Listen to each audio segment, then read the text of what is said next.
This is Next 5 Minutes with Sean Abrams. Before we begin, let me offer my commentary for session 1, which was Stop Forcing Your Way Through Life, Get Some Power. Now, some people gave me feedback and they said that the information on the screen was moving too fast to read. Well, this was by design. I wanted to give the viewer the sense of feeling overwhelmed with information, because that's how I feel in these times. Before I can fully process information, new information comes at me. And what information I can retain has to compete with newer information every moment. It can be overwhelming. Now, depending on how we see the world will determine what bits of information we pick out and retain. Now, what we do retain will coalesce and allow us to form an opinion. Understandable. And that's where we split.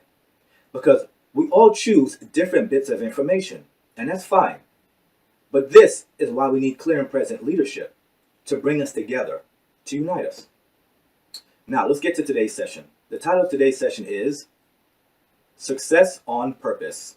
Are you pursuing success or purpose? What's the difference? Well, the two things do not run parallel to each other. I believe success is what you get on the way to purpose. See, we were designed for a purpose, and achieving that is success. And that is the basis for the next 5 minutes. Success is what we were programmed to do from birth.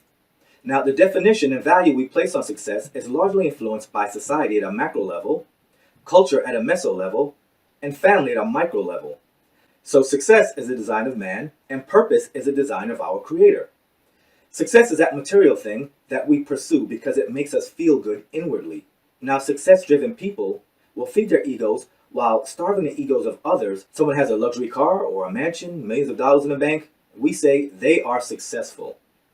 And so we understand success is self-serving and purpose is given to us in service to others. Now, I want to save someone years of potential loss, even if they are at the height of their success.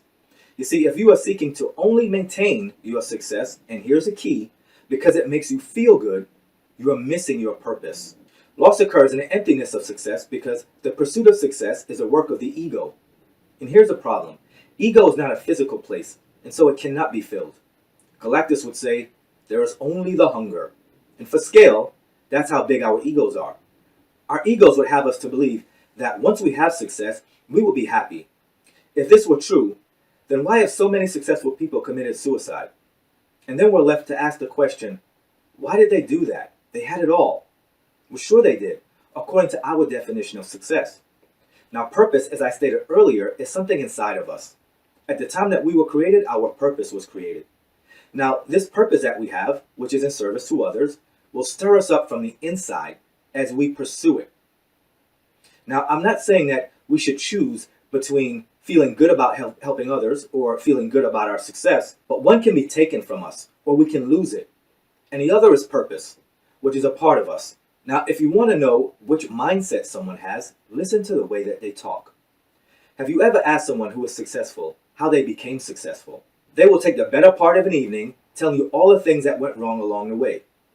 Oh, I started with nothing and people misled me. They misunderstood me. They used me. It was all so hard. All these terrible things. See, telling you this story in this way makes you feel bad for them because that strokes their ego.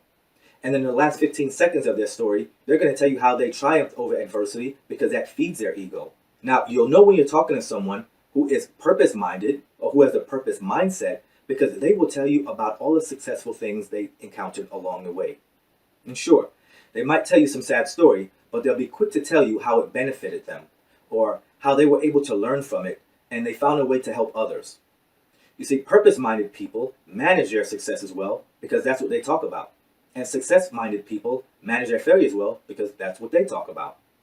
Now, if you rest on your success, you just might be resting on your purpose or miss your purpose. Now, some successful people feel guilty about their success and they become philanthropists. I said some. Have as much money as you want, but you cannot buy purpose. And to be fair, I'm sure someone's purpose is philanthropy. A Greek word. Phila means love. Anthropy means man or mankind. Put that together and you get love of mankind. Here's another Greek word, iso, which means equal or balance. It's spelled I-S-O, which is also shorthand for in search of. If we put that together, we get in search of balance. I think that's a great way to think about purpose. For your purpose to exist means something is out of balance. And by restoring balance, you are bringing balance to yourself.